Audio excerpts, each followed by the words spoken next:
بسم اللہ الرحمن الرحیم۔ سورہ نساء، سورت نمبر 4۔ شروع کرتا ہوں اللہ کے نام سے جو بڑا مہربان نہایت رحم والا ہے۔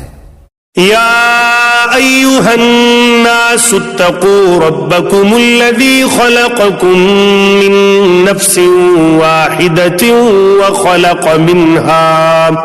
وخلق منها زوجها وبث منهما رجالا كثيرا ونساء واتقوا الله الذي تساءلون به والأرحام إن الله كان عليكم رقيبا۔ سورہ نساء، سورت نمبر 4۔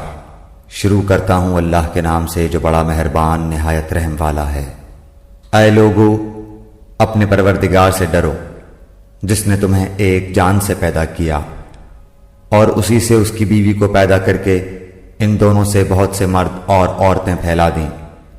اس اللہ سے ڈرو جس کے نام پر ایک دوسرے سے مانگتے ہو اور رشتے ناتے توڑنے سے بھی بچو، بے شک اللہ تعالیٰ تم پر نگہبان ہے۔ وآتوا اليتامى أموالهم ولا تتبدلوا الخبيث بالطيب ولا تأكلوا أموالهم إلى أموالكم إنه كان حوبا كبيرا۔ اور یتیموں کو ان کے مال دے دو اور پاک اور حلال چیز کے بدلے ناپاک اور حرام چیز نہ لو، اور اپنے مالوں کے ساتھ ان کے مال ملا کر کھا نہ جاؤ، بے شک یہ بہت بڑا گناہ ہے۔ وَإِنْ خِفْتُمْ أَلَّا تُقْسِطُوا فِي الْيَتَامَى فَانكِحُوا مَا طَابَ لَكُم مِّنَ النِّسَاءِ مثنى وثلاث ورباع فإن خفتم ألا تعدلوا فواحدة أو ما ملكت أيمانكم ذلك أدنى ألا تعولوا۔ اگر تمہیں ڈر ہو کہ یتیم لڑکیوں سے نکاح کر کے تم انصاف نہ رکھ سکو گے تو اور عورتوں میں سے جو بھی تمہیں اچھی لگیں تم ان سے نکاح کر لو، 2-2، 3-3، 4-4 سے، لیکن اگر تمہیں برابری نہ کر سکنے کا خوف ہو تو ایک ہی کافی ہے، یا تمہاری ملکیت کی لونڈی، یہ زیادہ قریب ہے کہ ایسا کرنے سے ناانصافی اور ایک طرف جھک پڑنے سے بچ جاؤ۔ وَآتُوا النِّسَاءَ صَدُقَاتِهِنَّ نِحْلَةً فَإِن طِبْنَ لَكُمْ عَن شَيْءٍ مِّنْهُ نَفْسًا فَكُلُوهُ هَنِيئًا مَرِيئًا۔ اور عورتوں کو ان کے مہر راضی خوشی دے دو، ہاں اگر وہ خود اپنی خوشی سے کچھ مہر چھوڑ دیں تو اسے شوق سے خوش ہو کر کھا لو۔ وَلَا تُؤْتُوا السُّفَهَاءَ أَمْوَالَكُمُ الَّتِي جَعَلَ اللَّهُ لَكُمْ قِيَامًا وَارْزُقُوهُمْ فِيهَا وَاكْسُوهُمْ وَقُولُوا لَهُمْ قَوْلًا مَّعْرُوفًا۔ بے عقل لوگوں کو اپنا مال نہ دے دو جس مال کو اللہ تعالیٰ نے تمہاری گزران کے قائم رکھنے کا ذریعہ بنایا ہے، ہاں انہیں اس مال سے کھلاؤ پلاؤ، پہناؤ اوڑھاؤ، اور انہیں معقولیت سے نرم بات کہو۔ وَابْتَلُوا الْيَتَامَى حَتَّى إِذَا بَلَغُوا النِّكَاحَ فَإِنْ آنَسْتُمْ مِنْهُمْ رُشْدًا فَادْفَعُوا إِلَيْهِمْ أَمْوَالَهُمْ وَلَا تَأْكُلُوهَا إِسْرَافًا وَبِدَارًا أَن يَكْبَرُوا وَمَن كَانَ غَنِيًّا فَلْيَسْتَعْفِفْ وَمَن كَانَ فَقِيرًا فَلْيَأْكُلْ بِالْمَعْرُوفِ فَإِذَا دَفَعْتُمْ إِلَيْهِمْ أَمْوَالَهُمْ فَأَشْهِدُوا عَلَيْهِمْ وَكَفَى بِاللَّهِ حَسِيبًا۔ اور یتیموں کو ان کے بالغ ہو جانے تک سدھارتے اور آزماتے رہو، پھر اگر ان میں تم ہوشیاری اور حسن تدبیر پاؤ تو انہیں ان کے مال سونپ دو، اور ان کے بڑے ہو جانے کے ڈر سے ان کے مالوں کو جلدی جلدی فضول خرچیوں میں تباہ نہ کر دو۔ مالداروں کو چاہیے کہ ان کے مال سے بچتے رہیں، ہاں مسکین محتاج ہو تو دستور کے مطابق واجبی طور سے کھا لے، پھر جب انہیں ان کے مال سونپو تو گواہ بنا لو، دراصل حساب لینے والا اللہ تعالیٰ ہی کافی ہے۔ للرجال نصيب مما ترك الوالدان والأقربون وللنساء نصيب مما ترك الوالدان والأقربون مما قل منه أو كثر نصيبا مفروضا۔ ماں باپ اور خویش و اقارب کے ترکے میں مردوں کا حصہ بھی ہے اور عورتوں کا بھی۔ جو مال ماں باپ اور خویش و اقارب چھوڑ مریں، خواہ وہ مال کم ہو یا زیادہ، اس میں حصہ مقرر کیا ہوا ہے۔ وَإِذَا حَضَرَ الْقِسْمَةَ أُولُو الْقُرْبَى وَالْيَتَامَى وَالْمَسَاكِينُ فَارْزُقُوهُم مِّنْهُ وَقُولُوا لَهُمْ قَوْلًا مَّعْرُوفًا۔ اور جب تقسیم کے وقت قرابت دار اور یتیم اور مسکین آ جائیں تو تم اس میں سے تھوڑا بہت انہیں بھی دے دو اور ان سے نرمی سے بولو۔ وَلْيَخْشَ الَّذِينَ لَوْ تَرَكُوا مِنْ خَلْفِهِمْ ذُرِّيَّةً ضِعَافًا خَافُوا عَلَيْهِمْ فَلْيَتَّقُوا اللَّهَ وَلْيَقُولُوا قَوْلًا سَدِيدًا۔ اور چاہیے کہ وہ اس بات سے ڈریں کہ اگر وہ خود اپنے پیچھے ننھے ناتواں بچے چھوڑ جاتے جن کے ضائع ہو جانے کا اندیشہ رہتا ہے تو ان کی چاہت کیا ہوتی، پس اللہ تعالیٰ سے ڈٹ کر جچی تلی بات کہا کریں۔ ان الذين يأكلون اموال اليتامى ظلما انما يأكلون في بطونهم نارا وسيصلون سعيرا۔ جو لوگ ناحق ظلم سے یتیموں کا مال کھا جاتے ہیں وہ اپنے پیٹ میں آگ ہی بھر رہے ہیں اور عنقریب وہ دوزخ میں جائیں گے۔ يوصيكم الله في أولادكم للذكر مثل حظ الأنثيين فإن كن نساء فوق 2 فلهن ثلثا ما ترك وَإِن كَانَتْ وَاحِدَةً فَلَهَا النِّصْفُ وَلِأَبَوَيْهِ لِكُلِّ وَاحِدٍ مِّنْهُمَا السُّدُسُ مِمَّا تَرَكَ إِن كَانَ لَهُ وَلَدٌ فَإِن لَّمْ يَكُن لَّهُ وَلَدٌ وَوَرِثَهُ أَبَوَاهُ فَلِأُمِّهِ الثُّلُثُ فَإِن كَانَ لَهُ إِخْوَةٌ فَلِأُمِّهِ السُّدُسُ مِن بَعْدِ وَصِيَّةٍ يُوصِي بِهَا أَوْ دَيْنٍ آباؤكم وأبناؤكم لا تدرون أيهم أقرب لكم نفعا فریضۃ من اللہ ان اللہ کان علیما حکیما۔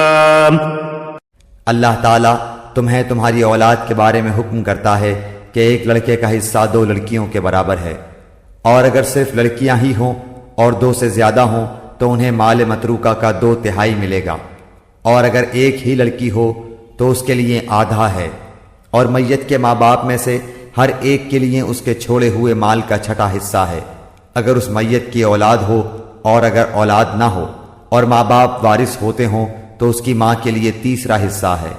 ہاں اگر میت کے کئی بھائی ہوں تو پھر اس کی ماں کا 6واں حصہ ہے۔ یہ حصے اس وصیت کی تکمیل کے بعد ہیں جو مرنے والا کر گیا ہو، یا ادائے قرض کے بعد۔ تمہارے باپ ہوں یا تمہارے بیٹے، تمہیں نہیں معلوم کہ ان میں سے کون تمہیں نفع پہنچانے میں زیادہ قریب ہے۔ یہ حصے اللہ تعالیٰ کی طرف سے مقرر کردہ ہیں، بے شک اللہ تعالیٰ پورے علم اور کامل حکمتوں والا ہے۔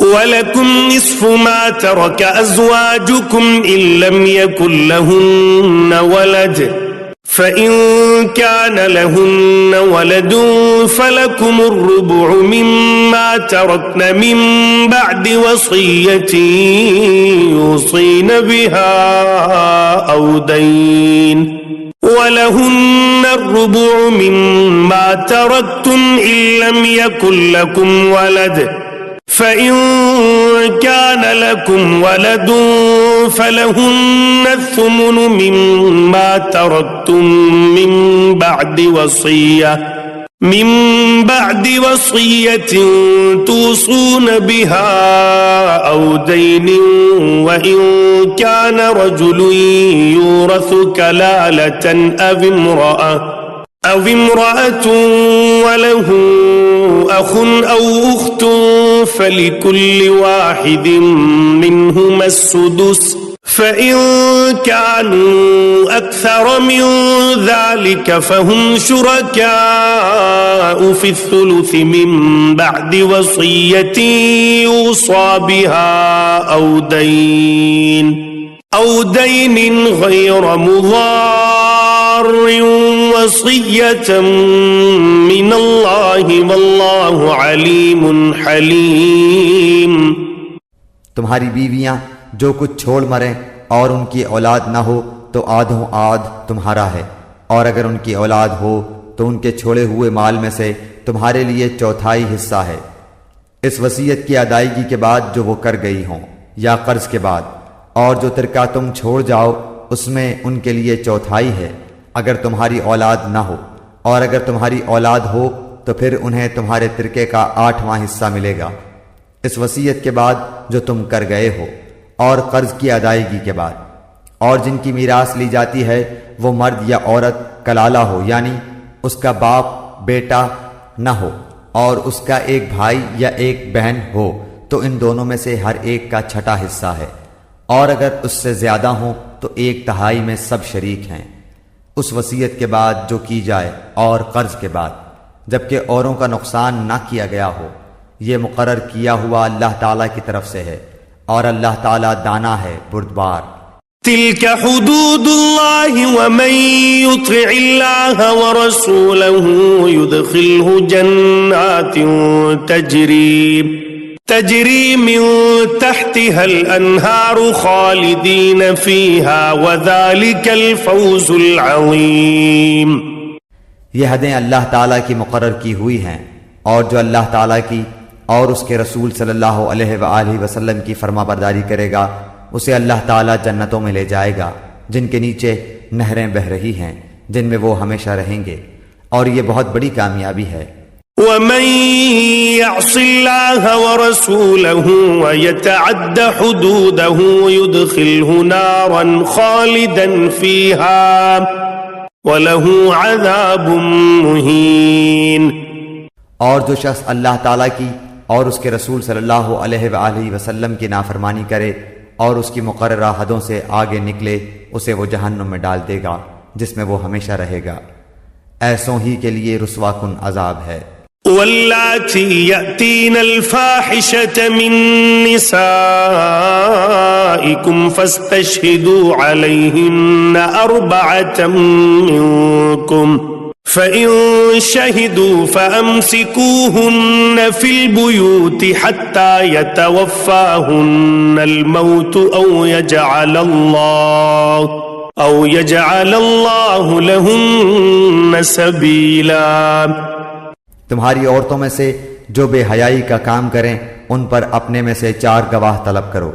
اگر وہ گواہی دیں تو ان عورتوں کو گھروں میں قید رکھو یہاں تک کہ موت ان کی عمریں پوری کر دے، یا اللہ تعالیٰ ان کے لیے کوئی اور راستہ نکالے. واللذان يأتيانها منكم فآذوهما فإن تابا وأصلحا فأعرضوا عنهما إن الله كان توابا رحيما. تم میں سے جو 2 افراد ایسا کام کر لیں انہیں ایذا دو، اگر وہ توبہ اور اصلاح کر لیں تو ان سے منہ پھیر لو، بے شک اللہ تعالیٰ توبہ قبول کرنے والا اور رحم کرنے والا ہے. انما التوبة على الله للذين يعملون السوء بجهالة ثم يتوبون من قريب فأولئك يتوب الله عليهم وكان الله عليما حكيما. اللہ تعالیٰ صرف انہی لوگوں کی توبہ قبول فرماتا ہے جو بوجہ نادانی کوئی برائی کر گزریں پھر جلد اس سے باز آ جائیں اور توبہ کریں تو اللہ تعالیٰ بھی ان کی توبہ قبول کرتا ہے. اللہ تعالیٰ بڑے علم والا حکمت والا ہے. وليست التوبة للذين يعملون السيئات حتى إذا حضر أحدهم الموت قال إني تبت الآن ولا الذين يموتون وهم كفار أولئك أعتدنا لهم عذابا أليما۔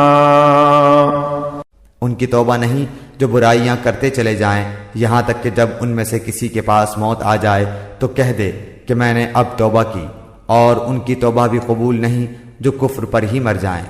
یہی لوگ ہیں جن کے لیے ہم نے المناک عذاب تیار کر رکھا ہے۔ يا أيها الذين آمنوا لا يحل لكم أن ترثوا النساء كرها ولا تعضلوهن لتذهبوا ببعض ما آتيتموهن إلا أن يأتين بفاحشة مبينة وعاشروهن بالمعروف فإن كرهتموهن فعسى أن تكرهوا شيئا ويجعل الله فيه خيرا كثيرا۔ ایمان والو، تمہیں حلال نہیں کہ زبردستی عورتوں کو ورثے میں لے بیٹھو۔ انہیں اس لیے روک نہ رکھو کہ جو تم نے انہیں دے رکھا ہے اس میں سے کچھ لے لو۔ ہاں یہ اور بات ہے کہ وہ کوئی کھلی برائی اور بے حیائی کریں۔ ان کے ساتھ اچھے طریقے سے بود باش رکھو، گو تم انہیں ناپسند کرو، لیکن بہت ممکن ہے کہ تم کسی چیز کو برا جانو اور اللہ تعالیٰ اس میں بہت ہی بھلائی کر دے۔ وَإِنْ أَرَدْتُمُ اسْتِبْدَالَ زَوْجٍ مَكَانَ زَوْجٍ وَآتَيْتُمْ إِحْدَاهُنَّ قِنطَارًا فَلَا تَأْخُذُوا مِنْهُ شَيْئًا أَتَأْخُذُونَهُ بُهْتَانًا وَإِثْمًا مُبِينًا۔ اور اگر تم ایک بیوی کی جگہ دوسری بیوی کرنا ہی چاہو اور ان میں سے کسی کو تم نے خزانے کا خزانہ دے رکھا ہو تو بھی اس میں سے کچھ نہ لو، کیا تم اسے ناحق اور کھلا گناہ ہوتے ہوئے بھی لے لو گے؟